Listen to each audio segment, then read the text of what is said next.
Hi, this is Sam Lagana with the Los Angeles Rams. Whose house? You're listening to the Los Angeles Rams UK podcast. Undenied worldwide. The Los Angeles Rams.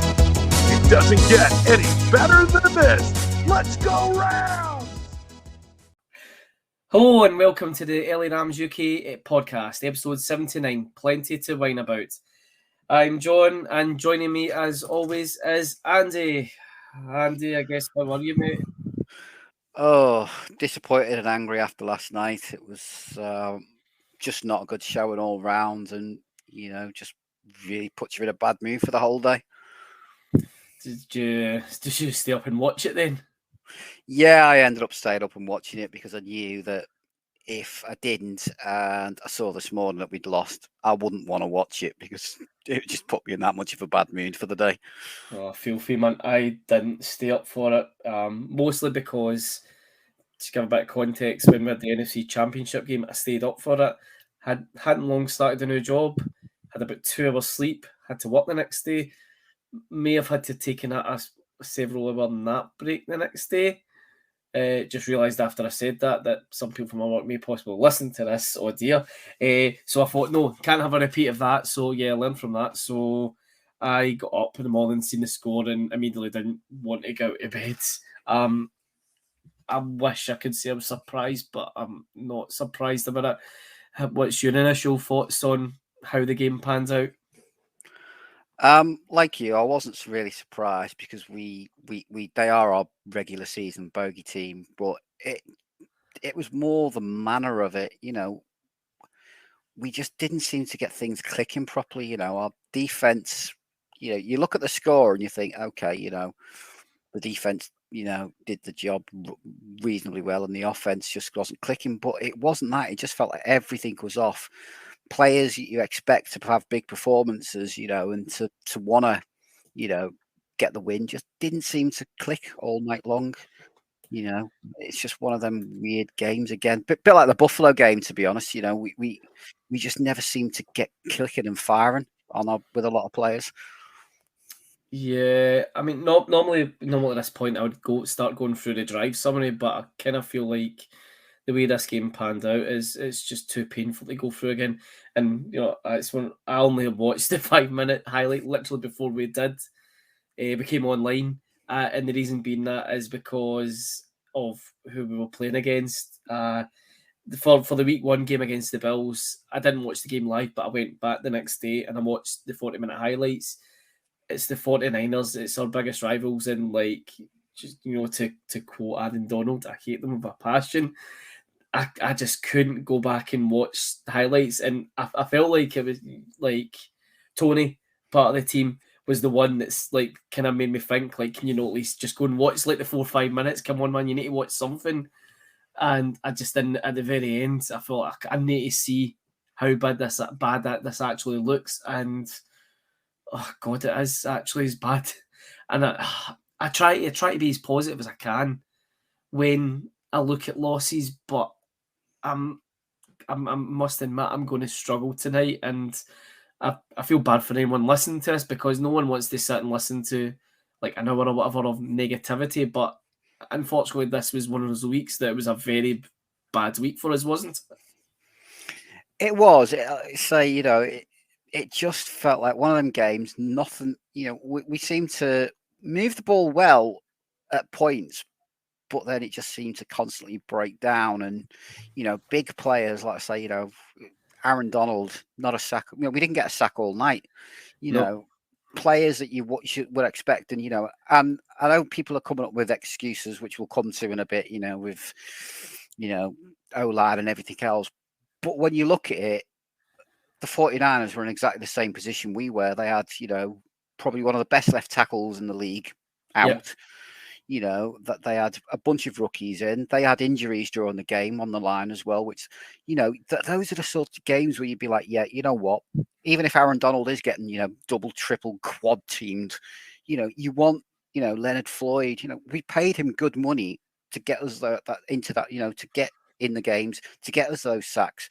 And everything just seemed like it almost just felt like that everybody was just going through the motions of we're here, and had almost like a mentality of that's the 49ers at Levi, we're going to lose, we'll just go through the motions, and that's what it is, and that's how it felt to me at times.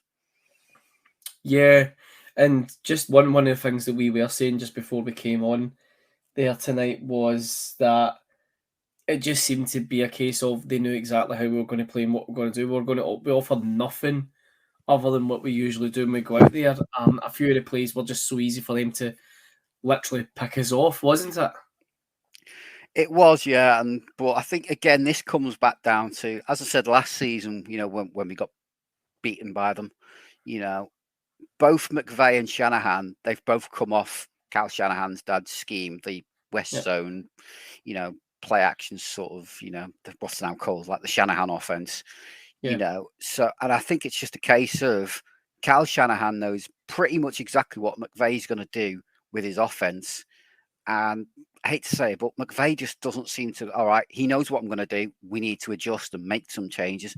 He just seems to be, like we've said time and time again, this is plan A. This is what we're going to do. If it doesn't work, well, just keep going, and we'll just keep hitting our head off that brick wall until it does work. And I think again, it showed last night that was exactly the case. It was like, okay, we're just going to go with it. Eventually, and then there was never an adjustment. So I think it's just a case of, I think Shanahan's out coaching McVay every time we play against each other. Does it then bring up the question that it was maybe the occasion and a bit of luck that got us over the line and got us to beat them in the NFC Championship game? Because that's Jimmy G now 7-0 against us in the regular season.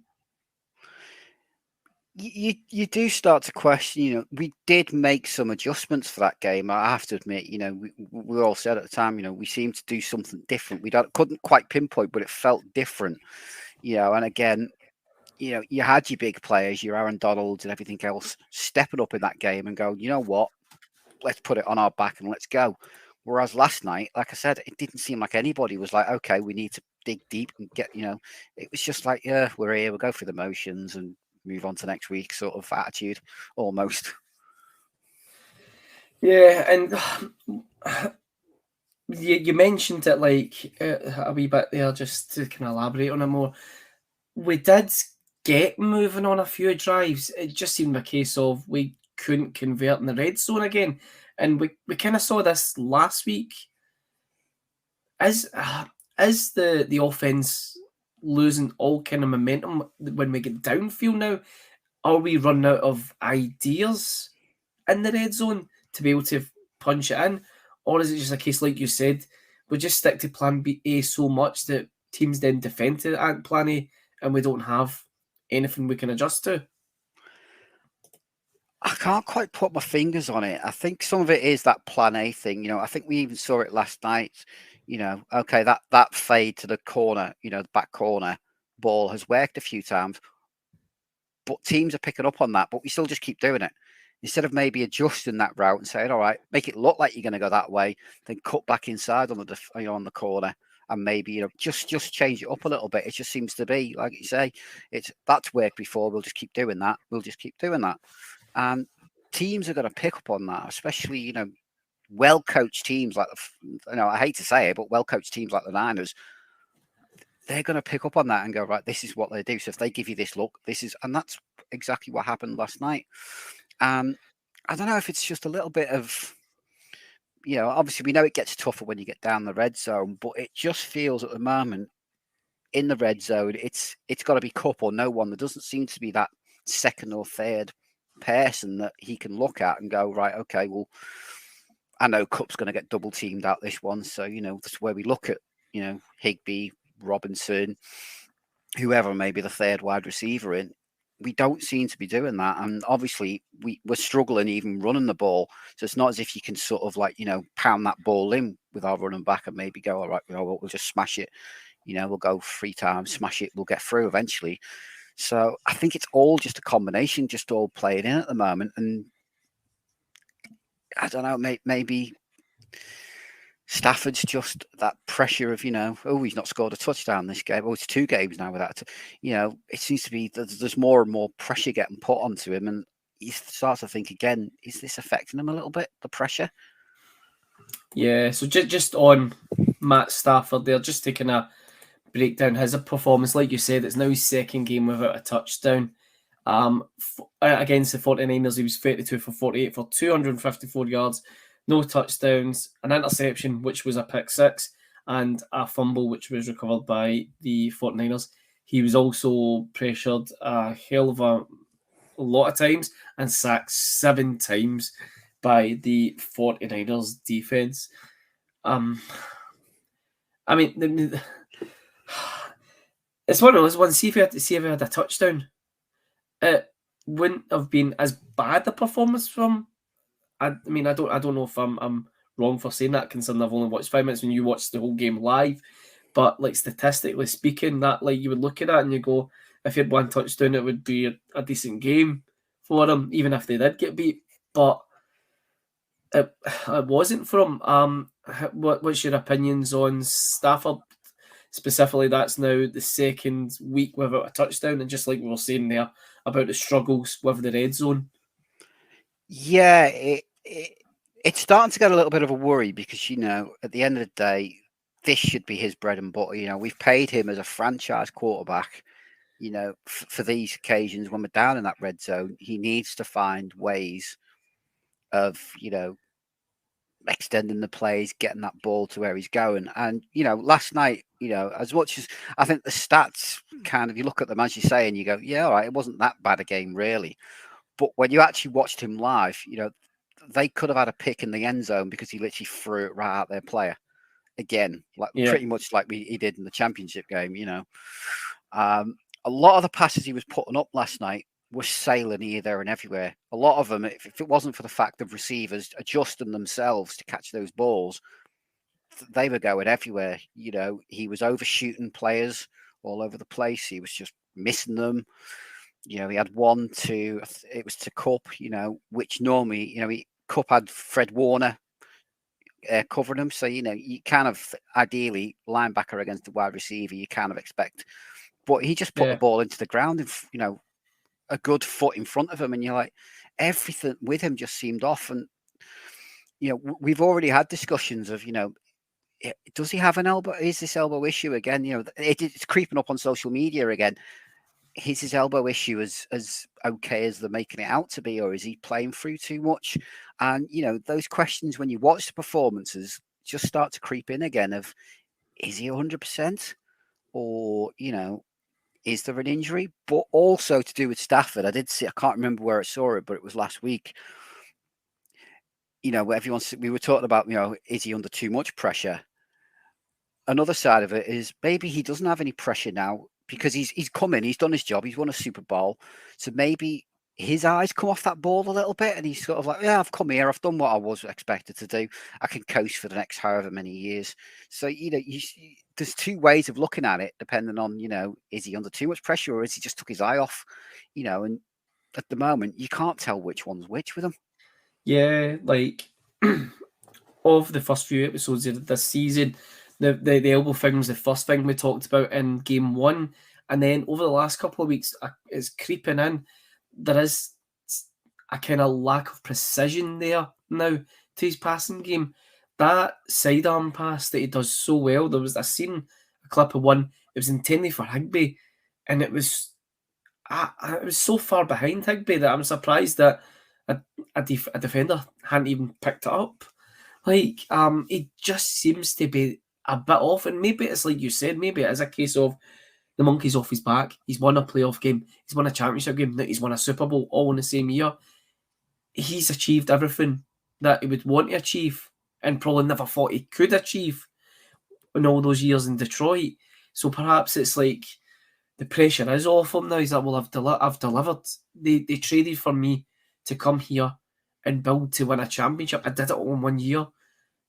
I'm not saying he's coasting, but it's like I do think you're right in that the pressure is off his shoulders and he feels that he can be a bit more relaxed. But with that, there's no room for error when you're coming off the back of a Super Bowl winning season. The Super Bowl hangover, I think we can all say, is real. That is 100% real. Teams are completely affected by it the following year. That I think there's more. It's because there's more eyes, there's more criticism, there's more pressure on them because you're obviously at this high level, having won the big one, that everyone is now made. That's the bar, and everyone's measuring you to be moving above that. And maybe that's where we've had a lot of no, the Rams have regressed, and we've sat here and we've said, well, we don't see exactly how we've regressed. Yeah, we're maybe not as strong here or there, but we've not regressed to the way you guys are saying. But maybe it is a case of no, the bar has been raised. We are regressing because we're beneath that bar. We're not even parallel to it anymore, which at the very least we would have said we were. Do you think that the regression, we'll say, is real within this roster? Yeah, definitely. We definitely regressed within the roster.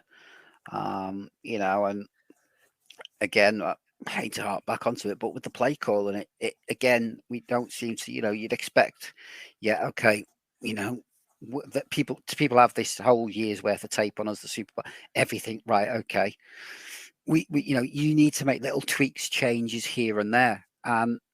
Okay, we've been unlucky with a lot of injuries, in key positions, but there doesn't seem to be that adjustment and that new spark. When Stafford came in, it was a little bit of that new spark because McVay could open up that playbook to go deep. Obviously with Goff, we were limited in his throwing ability, whereas with Stafford, it was right. Okay, we have this, shiny new toy. Right. Okay, well, let's get out all these things from the back of the playbook that I've never been able to use, and we'll stick them in. And we looked good.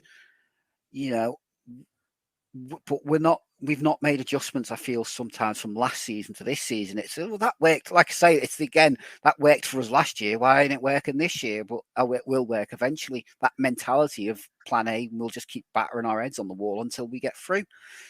So I think there has to be, I think we said this coming up to, our bye week last year, adjustments needed to be made. Yeah. And the team luckily did, coaching staff, team, everybody obviously came together and made a few adjustments. And I think it's going to have to be the same again. We're going to have to come to our bye week, which luckily is a bit earlier this year, look at it and go, right, this isn't working. What can we change? What can we get sorted so that we can come back out on the bye after the bye and get firing again? Because otherwise, if we don't, I'm not being horrible, the way we're playing at the moment, we'll be lucky to make the playoffs. I kind of agree with you there on that one. That's the kind of the feeling last year when we were going into the bye week is we felt the same, that if we don't make adjustments here, we're not making the playoffs. Again, I feel the exact same. I felt last year in the end through November we limped to the playoffs, and we weren't, I guess, ravaged by injuries like on the offensive line as we are. I feel like it's the same this year. We are got 2 more games to hit our bye week, and again, I feel like it's a limp to get there to hopefully reset. Hopefully, we get some more guys back, especially on that line. And I pray to God that they come out and have made the adjustments. But let's be honest, last year we came out of the bye week, went to the Packers, and we all came away from the game saying, well, where are the adjustments? We don't see them. And I hope, for our sake, it's not the same, because McVay's off to his worst start since he took over as head coach. A lot of pressure is going to get put on him. It really is. And I'm not saying he deserves it or anything like that. Absolutely not. It will maybe do him the world of good to have some more pressure put on him, to come out his comfort zone, to make those adjustments, to finally make a plan B, to start thinking, I can't rely on Cup for every single pass. Right now he's got Higbee as a number 2. Can't rely on Higbee as number 2. I need to start opening up my playbook more schemes, more bootlegs, get Stafford moving a bit more, stop sitting in the pocket looking for the pass, because my line is not going to protect him. Get him out of that pocket, get him roll out, get play action going. That's really what, at this stage, I'm hoping the next few weeks, McVay hopefully trials out as part of an offensive play. But just going back, when we're talking about pressure that was put in Stafford, like I said, 7 sacks he gave up last night.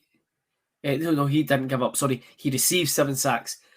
I guess, sorry, before I come on to it, this is where the sack stat seems to get put on the quarterback as opposed to where the stats should get put on, and that is the offensive line. The offensive line are the people who give up the sacks, not the quarterback. Quarterback's job is to call the plays and execute the plays. His job is not to then have to evade a sack because his offensive line has failed to protect him.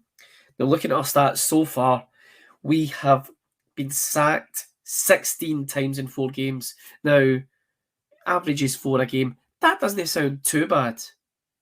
It sounds worse when you hear it like this. The Bills, 7 sacks. 49ers, 7 sacks. 2, I don't even want to call the 49ers a decent team because they're not, but they always look better and perform better against us because it's that rivalry. So 2 really tough games. We gave up 14 sacks. Again, the Cardinals game and the Falcons game was just a sack apiece. The offensive line can't be giving up that many sacks, can they? Oh God, no! You cannot be giving up those sorts of sack numbers against teams because you're putting yourself in a position you can't win because you can't get the offense going. But again, I think a few of us were discussing it last night. We were trying to do the drop back pass game. 7-step, 10 drops, 10-step backs for Stafford, expecting that line to hold for him. And it's like, they're not holding. You can't do that. We have to play that quick dink and dunk pass it. Just get the ball, 3-step drop, get it out of his hands to give that O-line, a bit of help. And, again, I hate keep bringing it back to coaching, but that's a coach's fault. The coaches should be saying, right, that bit, play, but gone because we can't do it tonight. We're just going to have to make, exactly. Because when we were dinking and dunking it, just doing that little, 5 yards here, 5 yards there, and letting players get that run after catch. That's when we were moving the ball successfully. We were plodding up the field, but when we were trying to, like I say, get Stafford back into the the proper deep, they were just coming around like they didn't exist. And we had a lot of injuries. I'm not going to knock that, but my problem is this is what's going to happen when you don't invest in your O-line, and this is something we don't do very well. We seem to, we'll have our front, our starting 5 who, we've drafted, but they're later in the round. They're not round 1, round 2 talents. Most of them are 3, 4, round 5 guys, and then we'll just have a bunch of UDFAs in there. And, we'll just hope that maybe one of them can stick and play half decent. And, when you've got your line of, Havenstein, all right, didn't play that badly. Noteboom going up against Bosa, Bosa just laughed at him all night long. But it was more in the centre. Those 3 in the centre, they're all UDFAs or late round draft picks. They're going up against, credit to the 49ers for credit's due. They have a very good front 4 on that team, and they have good depth on that as well. They were just getting, I'm not being funny, beat up, and they may as well have not even been there at times because they just weren't putting anything into them. Yeah, do you know there was one play and it was Stafford gets sacked, and watching the play and bearing in mind the camera angles for the sidelines, the crowd cheered before the sack, and I realised the point where they cheered was when they realised, and I think it was Ebicam, had clear, basically a free run at Stafford. They cheered because they could see the sack before Ebicam had broken away from the line of scrimmage. Like you said, I credit to them, I guess, that their rushing against us was just absolute on point. But for the fact that, even at the centre, the crowd are even picking out, that's a sack before it's even happened. You just, no, you can't, your offensive line can't do that. And like you said, our recruitment in the offensive line has been absolutely atrocious. Now, we do have a couple of good players there. We did have an absolute brilliant Gemia player in Whitworth, but he's obviously moved on, retired. And there's people begging him to come out of retirement. And jumping ahead, normally we obviously do the social media questions at the end. We got quite a lot of questions, as you can imagine here. And there is a theme round to them. So there is actually a group of questions, and they're all related to the offensive line. So just whilst we're on the topic, I think I'll bring them all in So the first one coming from Ian Woodley, are we paying the price for neglecting the offensive line? I'd say yes. Yep, definitely, 100%. It is. If you look at most successful teams, they start by building in the trenches and then they work the way back. Yep.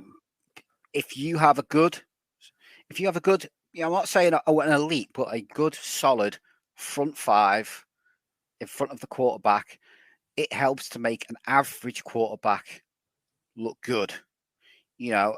As much as we rag on Goff, when he had a good start no line in front of him, he looked competent. It was only when we started to be, all right, this player's going to go because we can't afford him. All right, we're going to have to get rid of this guy this season because we can't afford him. That,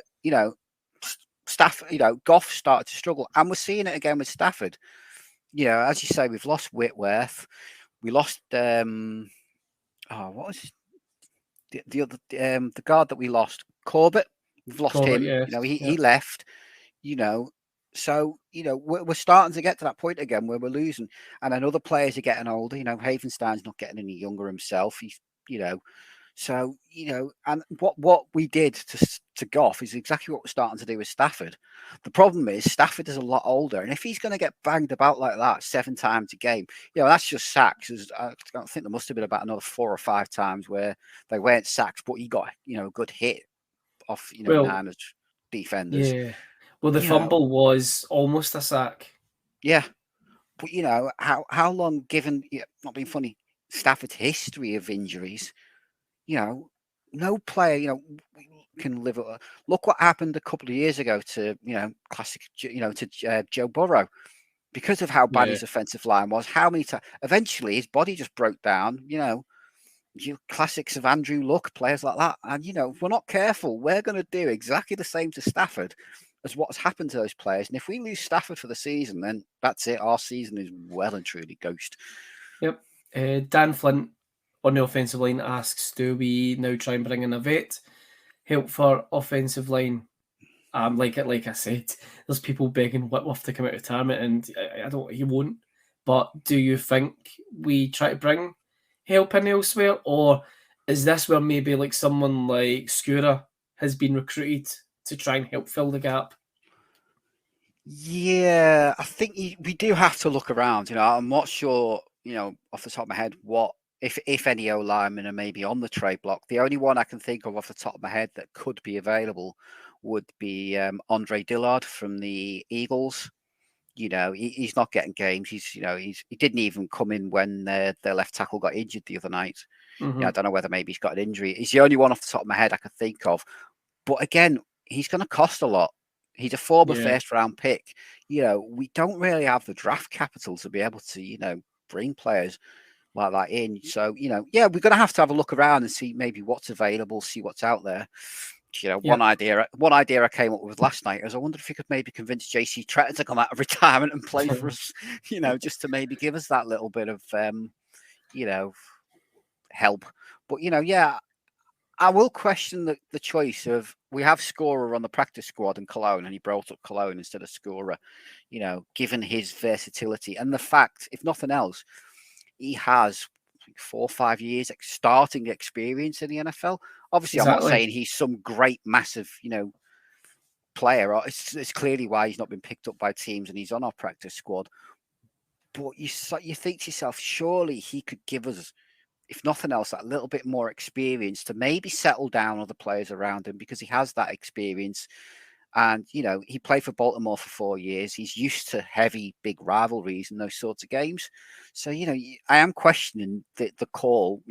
Maybe there's something going on behind the scenes that we don't know. Maybe he's not up with the play scheme. He's injured. I don't know. But, there is questions of, he should have been the one that was brought up, to be honest, before Cologne. Yep, I would agree, especially with Skura being, an outright centre, that it's the centre of the offensive line where most of the problems seem to be kind of originating from. Just grouping another couple of questions together. Di Harris asks, how long then until we address the offensive line, look to add real support?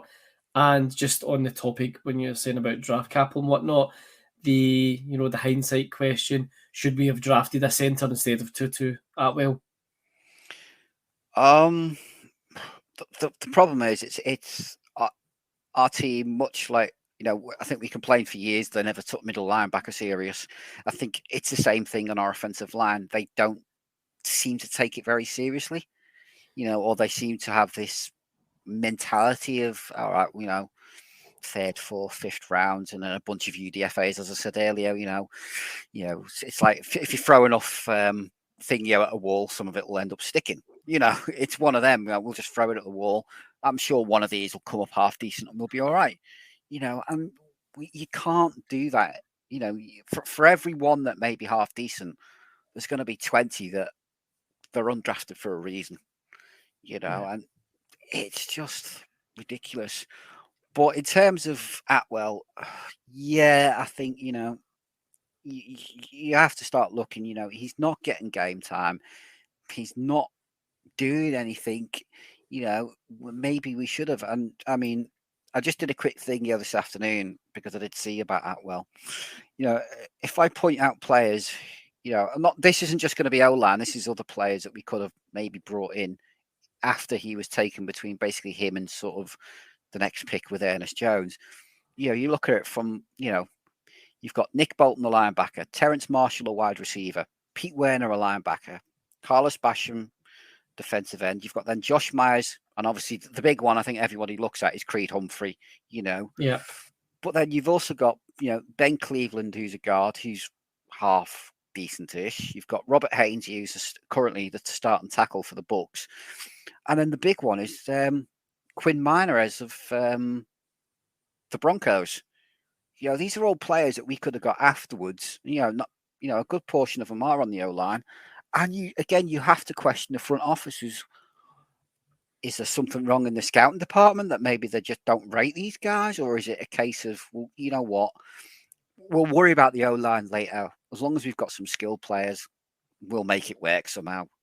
That's definitely how it feels for me as well. It feels as if like the offensive line is a lower priority over positions like wide receiver or running back, who we seem to in the last few years recruit heavily from.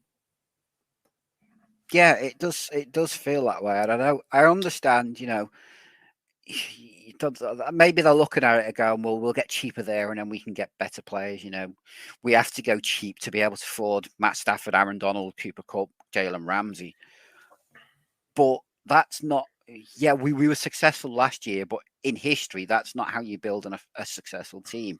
I think we've had a little bit of luck in that department. It is, you start off with your trenches and then you build back from there. I think, like you said earlier, it is showing now that we are seriously struggling just to keep Stafford upright and maybe give him half that chance to get the ball out and make plays that we need. So in terms of like who he could get the ball out to, starting with, again, like talking about again our running game, how do we fix it? One of the questions that we did get in was from, let me see, just scrolling down here because we've got that many questions. Matthew Breen, he asks us, do you think Henderson should be in before Akers as starter, and do we need to trade or draft a new running back? Now, we have said we don't really have the draft capital there. We've talked about this a couple of times already, but I think the frustrating for me thing is that a lot of these questions for regular listeners are going to sound like repeat questions, but it highlights there are many issues throughout, specifically, I would say, our offense that really need to be addressed, that if we don't address them, the team is going to capitulate. So what do you think, Andy, in terms of the running back position? First of all, should Henderson be RB1 ahead of Akers? And do you think we need to again look at a replacement? It's a difficult one. Personally, I'd go with whoever is the hot hand of the game. Give them both maybe 5 snaps, 3, 4, 5 snaps at the beginning of the game. Whichever one seems to be working, that's it for that game, I think. But again, it comes back to the different styles of players. Akers is more of a speed, get outside, and use his pace to get round. He's more of an outside zone sort of guy, whereas Henderson is more between the tackles. The problem is, I think, as much as people are criticising Akers, and, I do have some criticisms of him myself, that, he does seem to, like I said last week, he seems to, instead of looking up, he just puts his head down and goes for whatever it is. Again, it falls back to, if the O-line's not giving them those lanes because they can't clear it out, it's impossible. We could put Derek Henry or, Alvin Kamara back there. If they're not getting the lanes cleared for them to be able to get to the second level, to use that speed, they're not going to be successful. And this is, I think, like I said, the big issue is, as much as we can all look at the running backs and say, okay, Akers is at fault, we do again have to put that back to the O-line of, well, it's their job to get that push, to clear those gaps out. You look at the difference between what the 49ers did for their long touchdown run and our running game. That they were reasonably successful, but not successful apart from that one big play. But that was simply down to their O-line tricking our defenders to look for the outside zone run, and then he went straight through the middle. They sort of got us to bite a little bit, but they also managed to get that push and clear that lane for him to go through. And it was just lucky, unfortunately, that, Wagner and that bit on he's going off to the right, and then basically he came and left instead. But if we're not getting that push from the O-line, like I said, we can have the best guys in there. You're just going to bang your head off a brick wall all game. And, some of it does go on Akers, that he needs to maybe step up his game, look more, maybe slow down a little bit as well. But I think sometimes the problem is he's so quick out the gun that he's not maybe given guys time to maybe clear the block. He's already up there. And that's, I think, another reason why he keeps hitting his own guys, is that he's so quick to get up there. And maybe he just needs to step back a little bit, maybe let it develop for half a second, and then boost off. And maybe a way to maybe get him going. Yeah. I mean, just going back to your saying about like the offensive line again, it's crippling their offense. It's, I think it's causing problems elsewhere. In terms of the running game, like you're saying about like Akers not getting their head up, or if the lane's not there, they can't run it. You said about like Derek Henry or like Alvin Kamara, they would find the same problems. I think the problem is, though, they're the type of running backs that if the lane's not there, they'll find the lane. They'll adjust. Akers, like you said, his head's down. He doesn't make that adjustment. Henderson is more of your kind of, again, head down, he'll get it grinding through. And if Malcolm Brown was it, he was elevated from practice squad, but didn't get a single carry through the game. We've not got. I guess what we need is a running back with burst, with a better ability to read than the guys we've got. And I'm not trying to run down the likes of Henderson, and I'm doing my best to give Akers as much a chance as he deserves, because he did have a drive against the Cardinals where it was like, right, maybe things are going to start clicking for him, and he had the fumble. And like I defended his actions with the fumble, like on the goal line last week, because he's trying to reach for the score, and a lot of running backs would do the same. Oh yeah, but you said that as well. When you look at the stats for them, like 7 carries for 27 yards for Henderson, 8 carries for 13 yards for Akers. It's not great reading. It's not great to see. The problem is when our running backs come up against a good front line, there's no point in having running backs line up at all. And that's where, for me, it does raise the question of, well, do we need to be looking at the kind of running back that can power through those lines or go around the lines, has the speeds and whatnot? And I guess drafting guys like Akers, or I know he's injured, that Kyren Williams, he was another, his kind of draft report was kind of centered around that he has a bit of a speed about him. I guess it's one of those ones, we don't, like you said, we don't have the draft capital, so we can't exactly go out here and say, well, let's Let's throw every first round pick for the next 10 years at Derrick Henry to bring him in to give us a powerhouse at running back and absolutely destroy defences on the ground. Just as pains me to say it, as I've always been a fan of the running game. When I first became a Rams fan, Marshall Faulk was my favourite player. I just loved his game. I loved the fact that he was not a one-dimensional running back. He wasn't about just a run. He was about pass protection. He was about blocking. He was about receiving. He was an all-rounder. He had it all. He was amazing.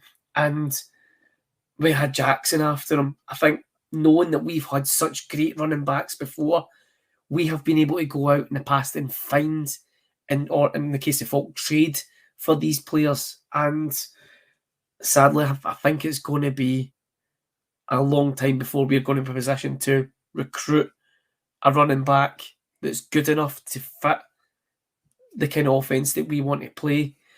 And as a result, we then have to put pressure onto our wide receivers. Tell me if you think I'm unfair in what I've just said, but that's just my general feeling thinking about what I've seen in the past. We had Gully, who looked amazing.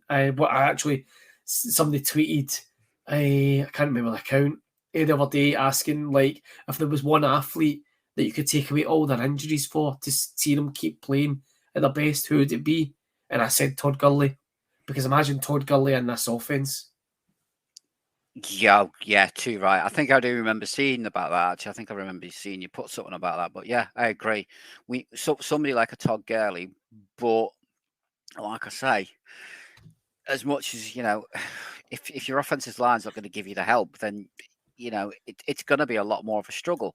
And I think again, we saw as much as Gurley had his injury issues, he started to also suffer.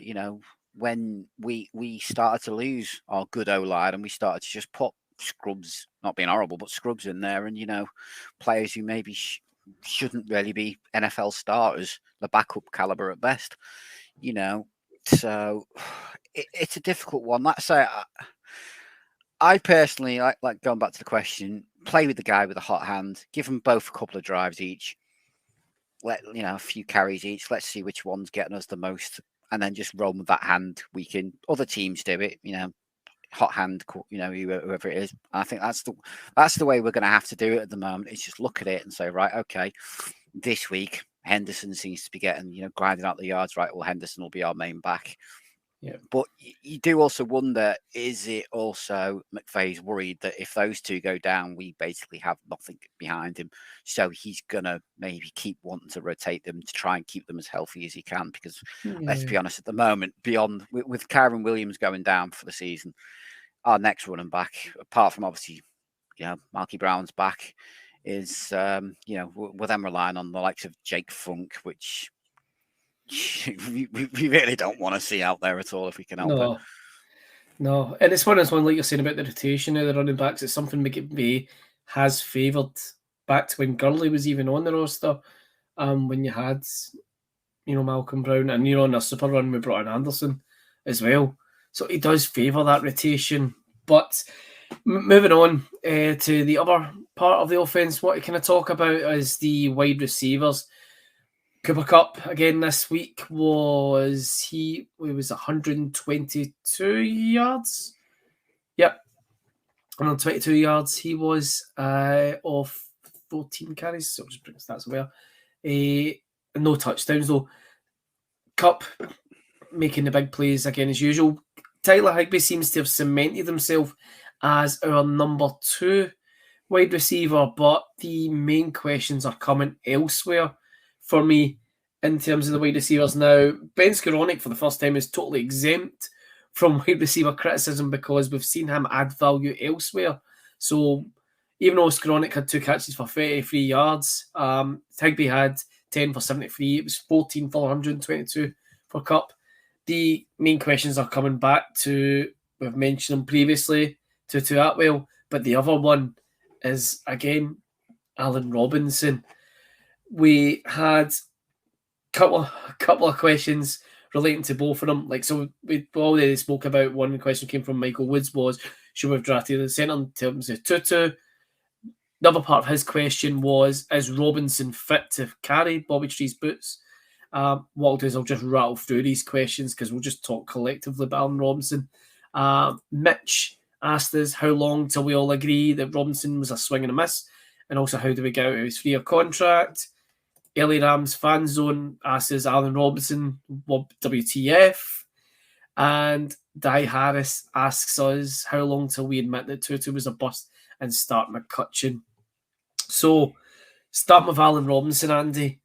Do you think there has been a waste on our side bringing him to LA, or do you think it's a case that this guy is just struggling to somehow get into games? I still think it's too early to say he's a waste. You know, the guy has historically played well. You know, it's difficult, you know, to know what's going on. Maybe, like we've said previously, maybe because of the pressure Stafford's under, he's not been able to get to his second, third read. Maybe he's just comfortable. You know, he's getting his head battered in. He's just like, right, you know what? I'm used to Cup. I'm used to Higbee. I'm just going to put it to them because I trust them. And Robinson's just becoming an afterthought. You know, I don't know. I think a few of us, when Beckham first came, we were kind of, I think he had a slowish start to his, and you know, there was questions being raised then of, you know, why is he here? You know, is he, you know, we've still got to give the guy, I think, a chance, but he is starting to, you know, I can understand people being worried because, you know, it's been 4 weeks now. We've not, apart from one game, we've not really got him going. And he's the sort of player that we were expecting that, okay, we all understood Cup's going to get double teamed. Yeah. He's slowly going to turn into, I think, Aaron Donald. They're not going to just double team him now. They're going to start triple teaming him, you know, to try and shut him down. Yeah, we were expecting Robinson. Okay, well, you could pick up that slack, much like Beckham did, you know, throughout the playoffs and, you know, up until when he was injured in the Super Bowl. It was a case of, right, okay, we'll give you the ball. You know, we can play off you. And at the moment, we don't know. He's just another one. He just looks like he's half a yard off pace, whether he's not fully fit, whether he's not fully up to game speed. I don't know. It just seems to be like, but, you know, there was a few runs last night that, you know, you could see, you know, they were highlighting them, you know, and he was getting open. It wasn't as if, you know, he's being completely, you know, locked down, covered up, and there's no, he is getting himself open. It's almost as if sometimes Stafford's just not looking at him. Stafford's just like, yeah, all right, or, you know, right, well, you go do this, you go distract him, and I'm just going to ram it into Cup's throat, down Cup's throat anyway. On that, like, one thing that I remember us talking about last season was that Stafford seemed to be so zeroed in on Cup that he could never see Robert Woods wide open. And Woods never got into games and never got half of the receptions that he should have. Perhaps it's the same with Robinson. Perhaps, like you said, Stafford's just not seeing him. He sees Cup, he sees Higbee, but he's not looking for Robinson. And that's where maybe the issue lies. Maybe it's what I was saying about there's no synchronization, not just with Cup, but with all of these potential receivers from Stafford, that he's missing players like Robinson getting wide open when he does. Yeah, no, you know, it seems to be at the moment for Stafford, it seems to be Cup, Higbee, Skoranek, and then maybe Robinson as almost like an afterthought of, well, I can't go to them free. All right, I'll just go and lob it up to, you know, to Robinson, and we'll just see what happens, you know. And, you know, so maybe that the issue is that they've not gelled, or they're not, something just hasn't quite clicked with them, or, you know, but you would expect him to be, right, okay, Cup's 1. Obviously, we all know Cup's going to be number 1. Robinson should be 2. Maybe Higbee is 3, and, you know, Skoranek is 4, or whoever else is in. You know, so I think we are going to have to, you know, get something going for him. Whether that's okay, well, you know what, Robinson becomes number 1 for a few game plans, and maybe see if maybe we can get him going. And, you know, wide receiver as well is one of those positions. It's confidence. If wide receivers have not got seem to lack confidence, that's where you get the drops. They're not getting, you know. So I think we need to, you know, a good couple of games for him. I think the noise all down, and then maybe they can get that gel going and get that moving. But as for Atwell, yeah, yeah, yeah. I had high hopes for that guy coming into this season. We all saw the hype of training camp and some of the plays he was making.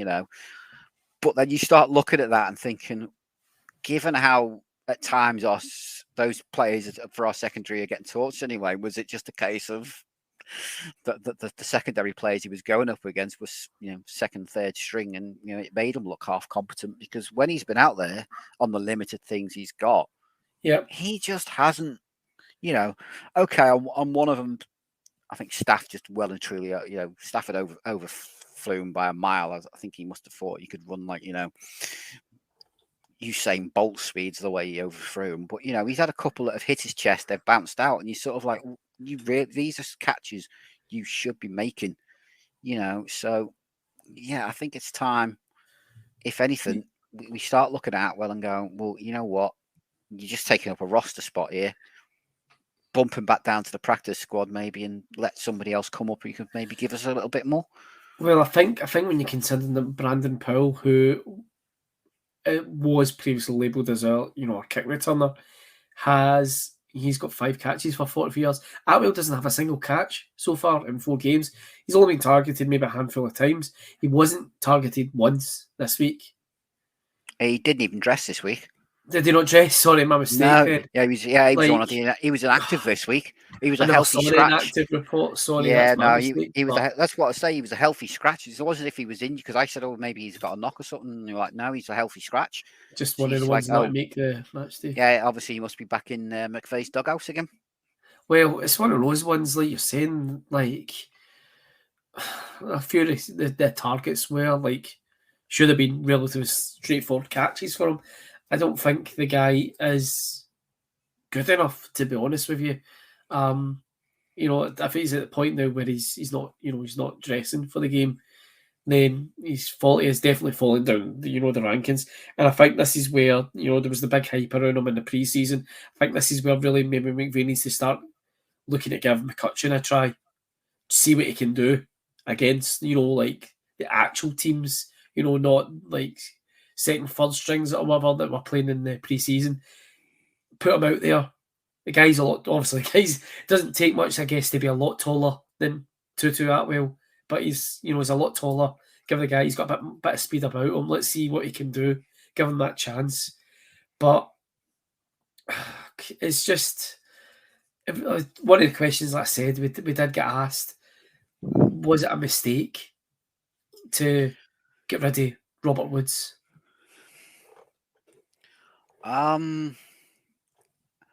At the moment, it appears to be, as much as I loved Bobby Trees, when he left, I was like, okay, you know what? Maybe it was just time. He's getting older. He's had he's had quite a few injuries, and he didn't do nothing much when he was in the team. As we've just alluded to, it seemed to be cup or nothing. He wasn't even when he was getting open, he wasn't getting that. So I think at the moment, but again, I think it would just be a case of you put Woods in Robinson's shoes, and we'd probably be having the same discussion. Is Bobby Woods washed up, finished? Is he? I think it's just how the game is playing at the moment, that whoever seems to be our number 2 wide receiver for some strange reason just seems to get crossed off the playlist, and it's just like, yeah, you're just there, just do your own thing. Yeah. He doesn't seem to be getting that look. But I agree with McCutcheon. I think he needs to be given a chance. I think, get the guy out there, give him a chance, Well, he earned that roster spot, so use him. Yeah, exactly. Like you said, Atwell is, quite frankly, wasting a roster spot that we could, to be quite frank, cut his ass and try and bring in another lineman to fill that roster spot. So, yeah, next game against Cowboys. I suppose is one thing to go back quickly on Atwell. Mm-hmm. Is I was expecting McVeigh, to maybe be a little bit creative how now he uses them. Maybe, don't line him up because obviously it's size and height. Don't line him up as a traditional wide receiver. Maybe, he'll use you on bubble screens, jet sweeps, and use that speed to maybe, do what Deebo Samuel does, make people miss you, because you're that quick, you're that slippery. He's so small, he could hide behind the, I think he's, if Kyler Murray gets lost behind his own line, then Tutu Atwell will probably disappear. They'll never see him coming, because of how small he is. You'd think there'd be something they do to get him moving, to get the ball, get the ball in his hand and let him use that so-called, that speed that, McVay drafted him for. When he drafted him, I loved his speed. I loved his, he's not using it. You think, well, we've not seen it. We've not seen it. Get creative. This is again back to adjustments. If needs be, if you really desperately want to use that speed of his, get creative with him. Use them on, like I say, jet sweeps, bubble screens. Line them up. You've took Skowronek and lined them up in the backfield. Do the same with Atwell. Let's see maybe if that speed, that thing, make teams go, hang on, what's he doing back there? Well, hang on a minute, what's going on? Confuse teams a little bit, and maybe just innovate and do something with him before, because as people have said now, I'm starting to agree, he's a bust at this point for the team until he proves otherwise. Yep, and just moving on, last analysis of the game is the defense. Again, a lot of people complaining about is being described as playing too soft, playing too deep. How do you feel like the defense played in the game? For me, considering that it didn't get a single sack or a turnover, giving up that touchdown play to Samuel of all people, they gave up another big one, and giving up a 30-yard touchdown run as well, considering that we were going into the game ranked as one of the best run defenses. I don't think it was great whatsoever, but that touchdown pass to Samuel, it brought back PTSD of watching Troy Reader being dragged 10 yards. How did you think the defense was? I think when you look at it on paper, obviously people are going to look at those two plays and be like, yeah, you got to. But other than that, I don't think we played as bad. We kind of limited them for what, potentially they could have been. But I do agree. We all knew that with Garoppolo in, it was going to be dink and dunk play. And playing, giving the guys 10 yards, 15 yards to play with before they've even started was just, again, ridiculous. We needed to get a little bit up close. And to be honest, we needed to blitz Garoppolo more, because we all know if you blitz Garoppolo, you get him hit, you get him riled, banged about a little bit, then his game plan falls apart. We did that in the championship game. We were like, right, okay, stuff it. We'll blast him and see what happens. And we were sending 5, sometimes 6-man blitzers, get him rattled, get him going, and, that's, I think what we should have done last night was, okay, if you genuinely want to play your DBs off that soft, fine, if you're also scared of getting beat, which I do think Morris has a complexion about the deep ball. I think he hates being beaten over the top by a deep ball. I think that's why he plays so soft, is he does not, he seems to have this complex. Maybe it's, a lot of our DBs, again, outside of Ramsey, they're all, lower round picks. They're not the quickest, they're not, your 4.3 speed guys, that they fell for a reason. And normally it is because of, a lack of straight line speed. So, maybe that factors into it, and he just doesn't want to get burnt for those, 70-yard, touchdowns. He's sort of like, play that thing. But you would expect blitz, hit them, get going. Like we said, we've all talked about our O-line last night and how banged up and how thick. But theirs is exactly the same. And you're thinking, like I say, it's where you want, we're paying Leonard Floyd damn good money to, okay, you're alongside Aaron Donald. Donald's going to be double teams, triple teams. You are one-on-one with these players. You should be getting around these guys, especially when, they're playing their backups as well. You should be beating that guy nearly every time. And he just looked like he just wasn't in the, like he was, again, another one that was just going through the motions of, I'll hit up against you. I'll pretend I'll wave my arms around a little bit, and that's me done for the night. You know, we didn't have that, but you know, I think if you look at the defensive statistics, you'd look at it and go, actually, it wasn't a bad game. It was a few stupid things that just made the game look worse than it actually was. And the fact that, you know, like I said, we didn't get a sack all game, which is like, I can't remember the last time we didn't even get any sacks in a game. I genuinely can't remember. Yep. I was wanting to see try and end on any kind of positive from this game, but just seeing a tweet that's literally just came through from Jordan Rodrigue. It's not really good news. Centre Coleman Shelton has had a high ankle sprain, will now be out 4 to 6 weeks. Jordan Fuller has re-aggravated his hamstring and out for a couple of weeks as per McVeigh. So maybe going bad for us. Maybe Matt Scour will be getting elevated now as starting centre next week. But if it's all right with you, Andy, maybe we need to just put last night and this week's game in the past and just move on. What do you say? Yeah, just one quick thing. How Taylor Rapp is getting games above other against Burgess, I will never know, because that guy cannot tackle to save his life. We've had that discussion a number of times. I remember last year we did actually ask about the criticism coming in from Taylor Rapp. He had a bit of an up and down season last year. One of the questions we did actually get was from Matt_W was, is Taylor Rapp the new scapegoat of the defence, or is this continued criticism justified?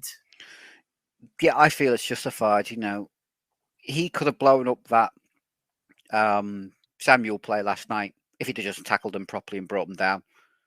Instead, he just flopped around these legs, let him go, and that was it. You know, obviously there's other players, but if he'd have just done his job at the start, play would have broke down. That would have been the end of it. You know, it's not the first time he's had these issues if he misses tackles, or, you know, I think there was one last night that I was sort of picked up.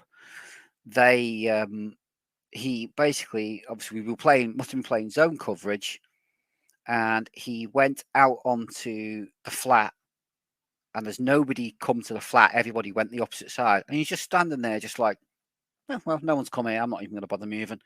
You know, and I've seen that with him time and time again.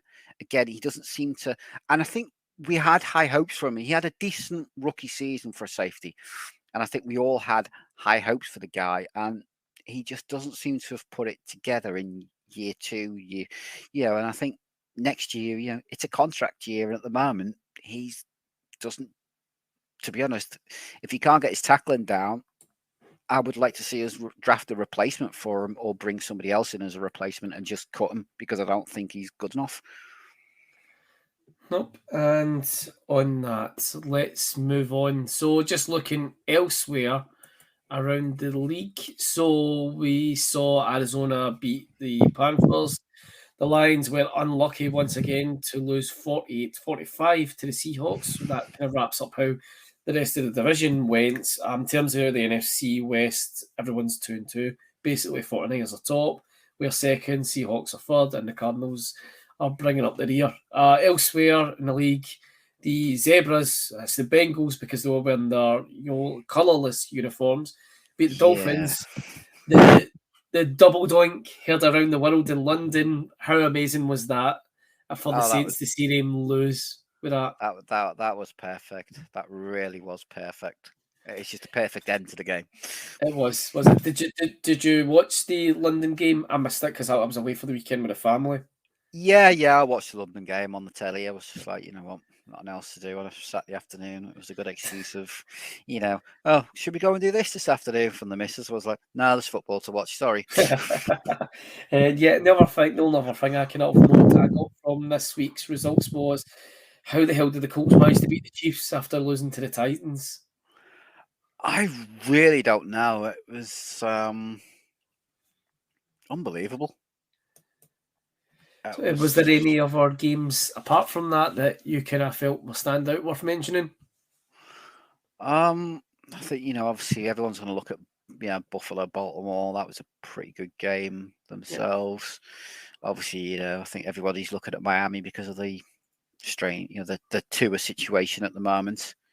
The concussions, Jesus Christ! I can't believe I forgot to mention that. Yeah. Yeah. Well, but right, the question is, should they have played? It's a difficult one, to be honest, because, I've argued both sides, that at the end of the day, the doctor's cleared him. Obviously, new thing has come out that the doctor's been fired for not following protocol. But at the end of the day, if the neurological specialist says he's fine, that's all teams are going to go off. Okay, he's fine. I'm sure if we were in the same position and Stafford was in a similar situation and a neurosurgeon said, yeah, he's fine to go, McVay's not going to turn around and say, well, no, he's not playing. I don't believe he's fit enough anyway. We're going to chuck him back out there. It's the nature of the business.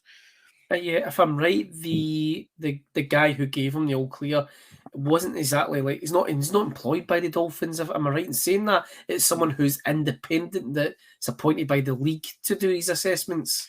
Yeah, they're trained neuro consultants who are employed by the NFLPA. So it's actually employed by the union. Right.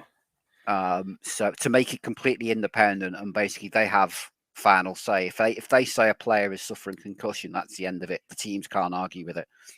Their medical staff do get involved in the tests and everything else, but he has final say over whether that player is capable of going back in or not. Yeah, so it's not like, an any given Sunday scenario where like the doctors basically just injecting the players, get them through the games, regardless of what state they're in. This is like total independent guys who are making these calls and putting guys like Tua at severe risk. Yeah, it was a severe risk. I think as we all say, hindsight's 20/20. In hindsight, he shouldn't have gone back in with the information they were given at that time in the first game anyway by that guy. He said he's fine. Teams are going to go, well, okay, fine. He's good to go. He's good to go. So, I think there has to be, luckily the league's now looking at this and saying, well, actually, okay, but he's still staggering around. That should be a no-go. So they're going to be changing them. I think from this week, the rules have been changed. And if there's any sign whatsoever of instability, it's just a flat outright, they're not carrying on. They're finished for the game.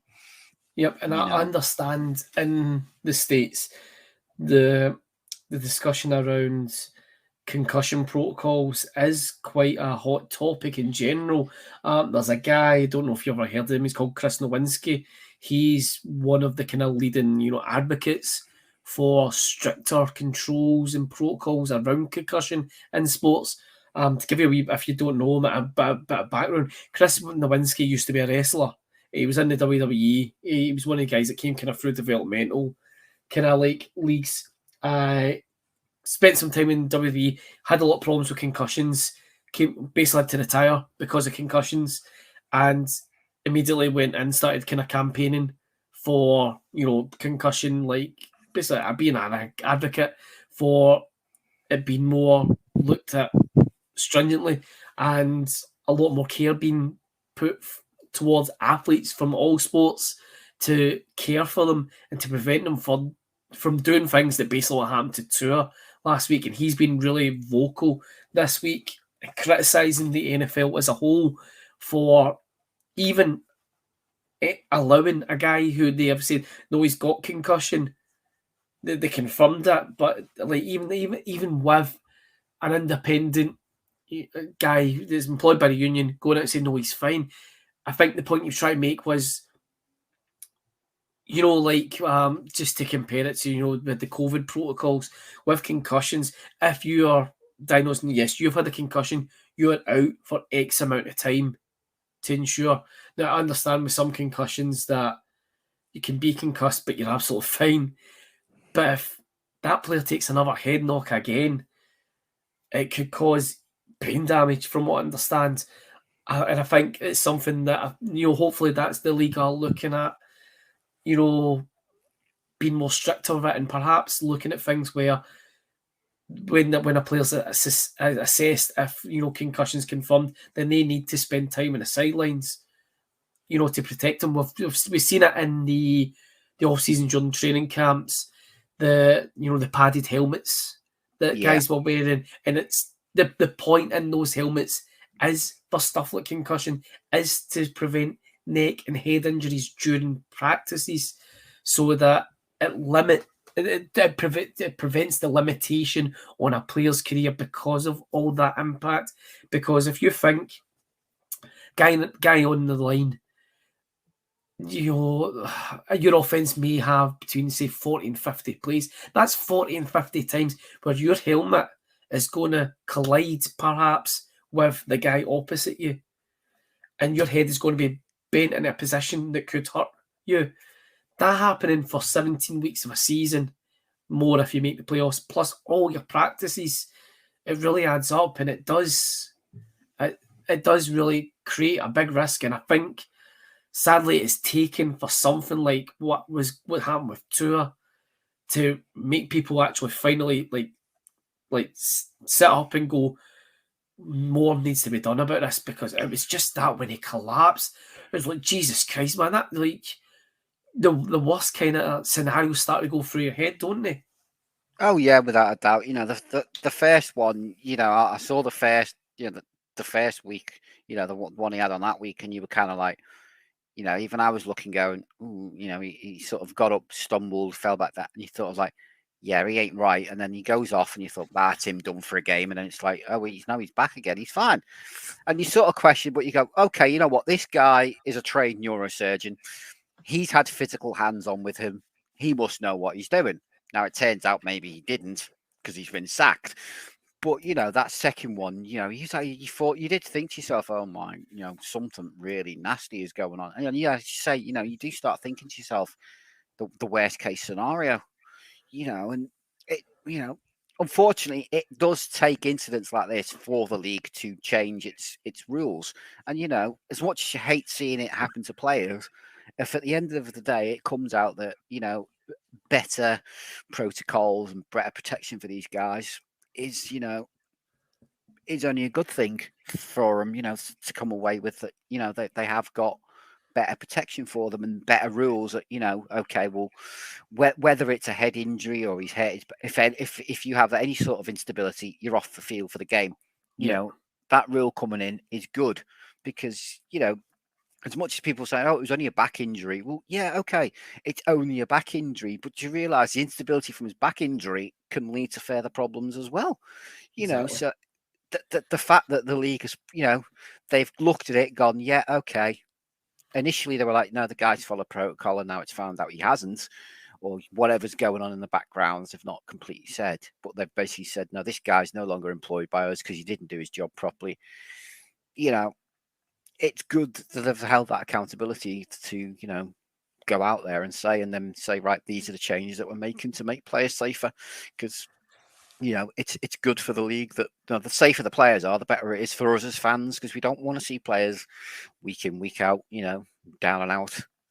No, I mean, regardless of who you play which for, team it is, yeah. Yeah. I'm sitting here going, oh, I hate the 49ers, but if something like that was happening to, like, do you say it was Jimmy? Do you say it was Debo Samuel? And I don't like either one of those guys. If it happened to them, I wouldn't want to see it happen. No. It's a sport. It's the rivalry is with the sport and with the team. It's not with the individuals and the people. So, absolutely. You don't want to see that happen, no matter who it is. And fingers crossed that the reaction that we've seen from the league in the last couple of days to go, no, this guy's gone. No, he's not following protocol properly. And them to immediately think we need to change. Like you said, if there's any kind of like head injury like that, it says, no, you're out. Hopefully, in the coming weeks, the league builds on it, but at least the reaction from them has been positive in that respect, that they have acknowledged, no, we're not doing enough here. We need to do more, and we're going to try. But that's the only other thing of note I'd probably say is, who'd have thought at the beginning of the season the only unbeaten team would be the Philadelphia Eagles? But it's crazy, actually. When I was looking at the divisional standings, when I came to NFC East, I was like, Christ, 2 years ago, man, every one of them were god awful. And the Eagles are the only undefeated team. I mean, the Cowboys and the Giants are both sitting 3-1 as well. And the Commanders are 1-3, but I mean, you don't really expect them to be doing any better than that. If you've got Carson Wentz as a QB, you can expect to have a losing season. Exactly. But the NFC East is totally flipped on its head from being the worst in the league And the worst in the NFC, especially to the best at present, followed by the North, and then us.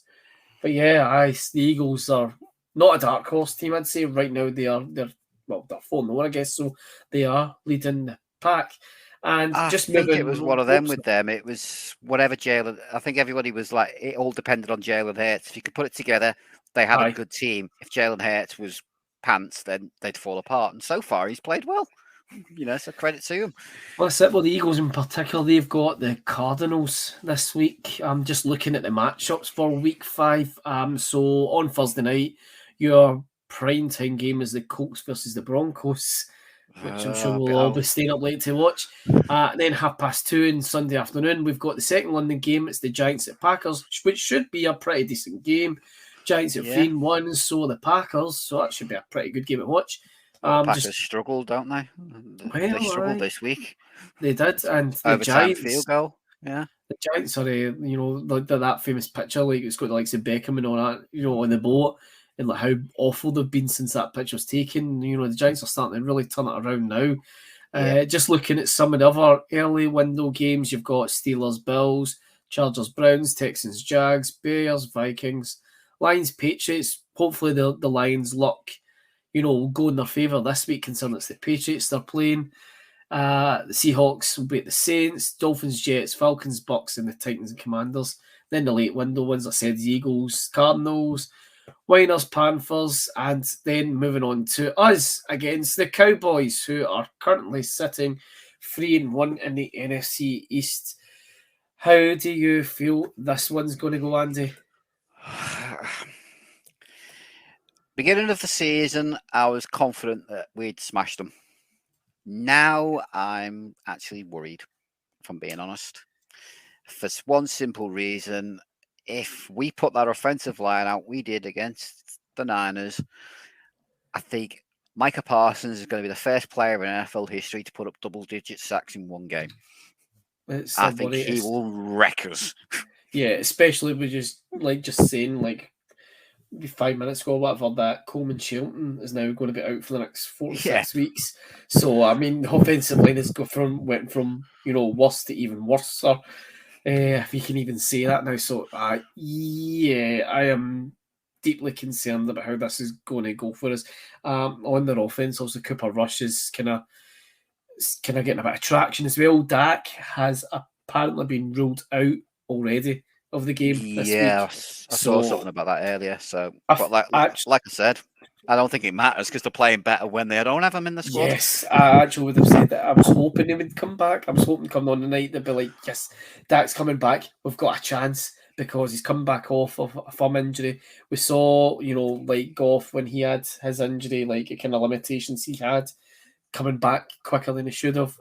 But that would be Cooper Rush, and like you said, they are basically a sack machine in Dallas at the moment. So our best bet is to either get the ball out quick, or this is where perhaps McVay's going to have to dust off, a bit more play action, a bit more kind of rollout kind of tactics to try and catch them off guard, I guess. But I suppose it's one of those ones they might have Diggs in the secondary, but he's likely to give up a good 70 or 80 yards, is he not?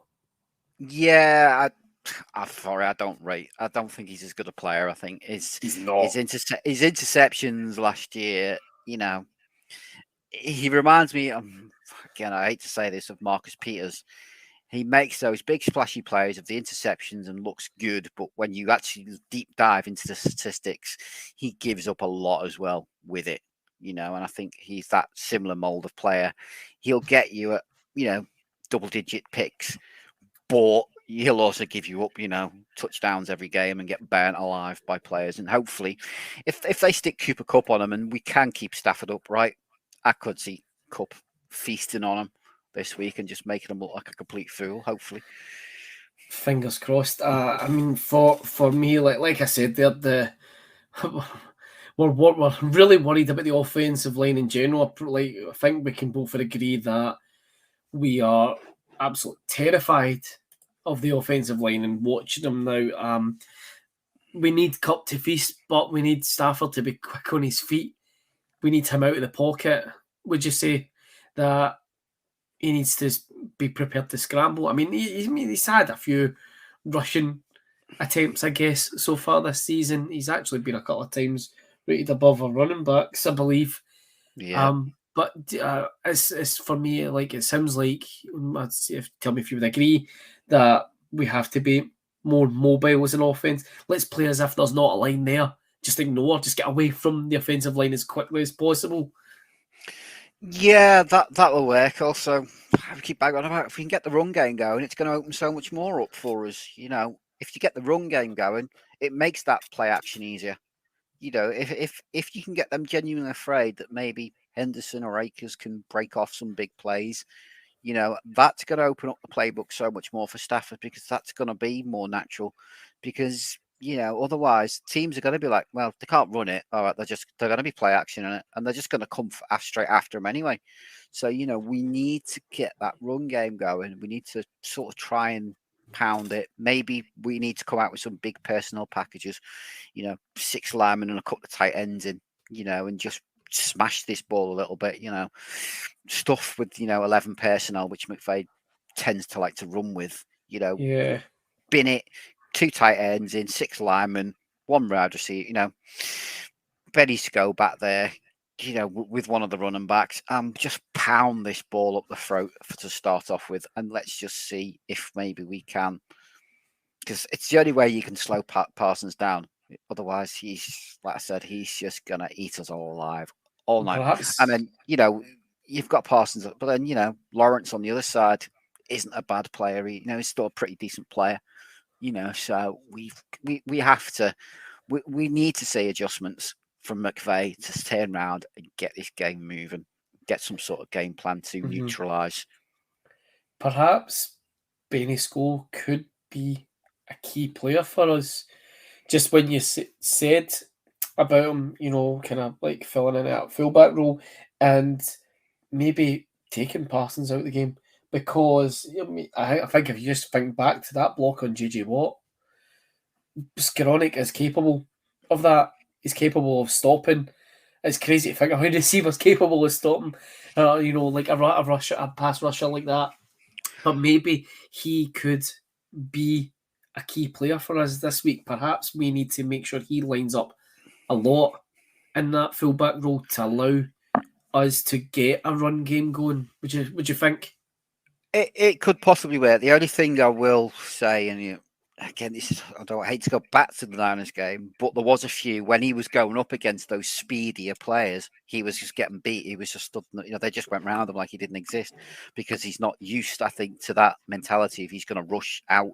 And I think, again, Parsons could very well do the same thing. He could just go, yeah, all right, it's you. I'm just going to spin round you and I'm gone. You know, we need to, I think it will help. But I think we need to get that game plan going to neutralize him without him even getting near anything. Like I say, get that run game going, get the pass play action going, quick screens, quick bubble screens, anything to sort of mix it up and just get that, you know. So we're not putting that pressure on the O-line. If the O-line's only got to hold up for a second for that ball to come out, I think it's going to help a lot for the whole team. You know, and it isn't going to look pretty, and it isn't going to be, you know, I think the Hollywood passes that everybody wants and expects out of this team. But like we've said before, sometimes you're just going to have to just go, well, that part of this playbook's getting scrapped. We'll go back to our Jared Goff days, quick throws, and just get those balls out of Stafford's hands for the time being. Yep. And just another thing on the running game, like, you're saying about, like, if the offensive line's only going to hold up for half a second, is that long enough to establish a running game? Because it's only holding up for half a second. For that half second, you know, is the ball in the running back's hand to then be able to see the oncoming rush to make an adjustment? Is it one of those ones that were... Unfortunately, it's not really going to matter what we do if the offensive isn't going to be able to hold up? To be honest, this half a second is for the pass game, because obviously when you're doing the run plays, your line's going forward, it's moving. When it's passing plays, your line's has to come backwards to stay with the quarterback. Otherwise, you start getting that downfield nonsense that they seem to come out with a lot this year. So, it's a difference. Some players can be very good run blockers, but can't pass play pro to save a life. Other players can pass protection brilliantly, but they can't run block to save a life. So, I think with having those 6 pairs linemen in, we can maybe just get that extra punch up front to maybe clear some lanes, which will then give acres of speed maybe a chance to get through, or Henderson just grind those yards out. I think that part we can get done. I think when it comes to our offensive line, the better run blockers, as much as it doesn't appear to be, they are schematically better run blockers. They're more athletic than they are as pass blockers. So if we can maybe play that 6, and maybe use Cup as a hybrid tight end, Higbee all blocking, and just to push the Cowboys up the line to give us that thing, it would give us a chance. And as I say, the passing game, we aren't going to hold up in pass protection, which is where we have to do that quick, get the ball out, and then let the likes of Cup work his magic after the catch, where he's going to get you the, it might only be 2-yard throw, but then, Cup's going to give you that magic of, 8 to 10 yards extra of run after catch ability that he has quite clearly, that he quite often puts on display practically every game now. Yep, it certainly sounds like your opinion is we're going to have to pull a rabbit out of a hat here. When maybe a couple of weeks ago, it would have been a case of it doesn't matter what they throw it is, like we'll beat them. So yeah, beginning of the season, it's one of those ones I had down as we're going to win this. It wasn't even a hesitation in my mind. It was okay, first couple of games, all right, I thought, we'll lose, and then, Cowboys was a straight, didn't even have to think about it. It was a tick in the win column. And now you're like, as I say, now you're sort of going, we didn't play that well even against the Falcons in reality. And, this team's good. We've got, the doubt in people. I think it's a doubt now in people's minds of we cannot hold up like we did last year. We are struggling massively. And the more injuries we're getting, the harder it's getting for us now to, even put a team out. Yep, and just on the topic of predictions there, you said it was a straight, easy W in the column for you. Looking at last week's predictions of our 27 group we've got that's predicted for this year, 17 of us predicted a 49ers win, putting us at a 63% loss rate, which came true. So taking out, I think, 4 people who previously were all seen as. So Matt Warren, Dan Flint, Jamie Page, and Aaron and Rob from the LA Rams UK team are currently all still correcting the correct record, 2-2 with the correct wins and losses. Looking ahead to this game, like you said, Andy, you felt like it was an easy W. 26 out of 27 predict a Rams win, with only Chris from the LA Rams UK team saying that we will lose. I think if we were all given the chance to go back and revisit that, we probably would change our opinion. So, Andy, straight question, win or loss? That's a loss. The hesitation. I'm not just thinking.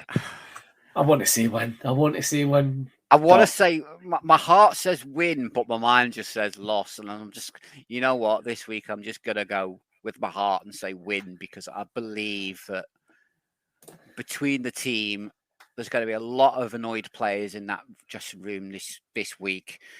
Your Ramseys, Wagner, Donald, Stafford, Cup, everyone else, they're all going to be wound up and angry and wanting to put that out the window and get back to winning ways.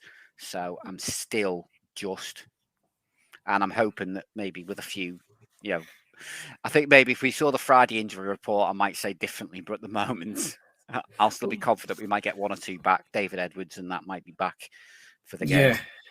Yeah. Yep. As for myself, I'm going to not go in my head here. I'm going to go in my heart. I think you're right when you say it. Like, if you think back to the Bills game, immediately the players were all coming out and saying, no, we know what we've done wrong here. We know what we've got to do to get put right. And, they went out, the Falcons, we nearly falconed it in the end, I guess, but we still won. And that's what the kind of reaction I'm looking for here. coming off a loss to your biggest rivals. My hope is that the likes of your Donalds, your Ramseys, your Cups, even Stafford will come out and go, nah, got to put this right. And they're going to come out, maybe not all guns blazing, but they're going to come out and they're going to grind it out. So, just like yourself, I am predicting a Rams win. So, just before we wrap up, Andy, anything else you want to add? Nope, can't think of anything myself. Great. Well, that about does it for episode 79 of the LA Rams UK podcast. I've been John. Thank you for everyone to join us. Andy, as always, mate, absolute pleasure to talk about Rams with you. Yep, same here, mate. Absolute pleasure. And let's hope we don't have anything to whine about next week and we have a much better result and we can all be back to happy moods. Well, there was certainly plenty to whine about this week, but fingers crossed, like you said, there's nothing to whine about next week. Thank you to everyone for listening as always. Thanks for sticking with us. Thanks for being a part of the podcast. Thanks for all your chat, your comments, whatnot on Facebook, Twitter, and Discord. Fingers crossed, guys, when we come back next week, we're all more positive, no negativity. Let's positive mental attitude. Rams are going out and they're going to humble them boys.